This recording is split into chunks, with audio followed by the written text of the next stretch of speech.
สบายดีปีใหม่พวกเจ้าปีใหม่ลาวมื้อนี้ว่ามื้อสุดท้ายข้อยก็เลยมาเฮ็ดลาบกินซะมันต้องมีลาบมีก้อยเนาะเอาโซกเอาใส่ไปเก็บผักอยู่หน้าบ้านหลังบ้านมากินกับพวกเจ้ากำลังงามสิงคอกสิงไข่มักเขือผักแข้วผักซีผักหอมเอามาใส่ลาบอันได้อันแนวละหน่อยผักข้าวทองผักบัว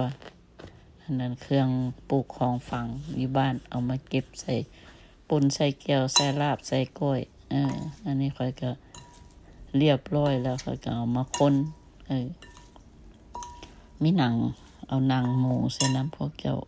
เพราะว่ามักกินหนังก็เลยเอาหนังทั้งเครื่องในทั้งหนังหมูอันนั้นเอาใส่น้ำกันออกมาก็แซ่บโอ้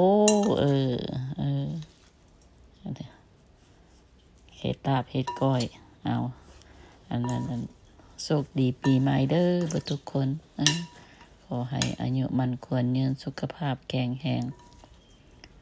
หวังสิ่งใดก็ได้สิ่งที่ปรารถนาหวังเอาก็มีเท่านี้แหละขอบใจที่มาเบิ่งมาชม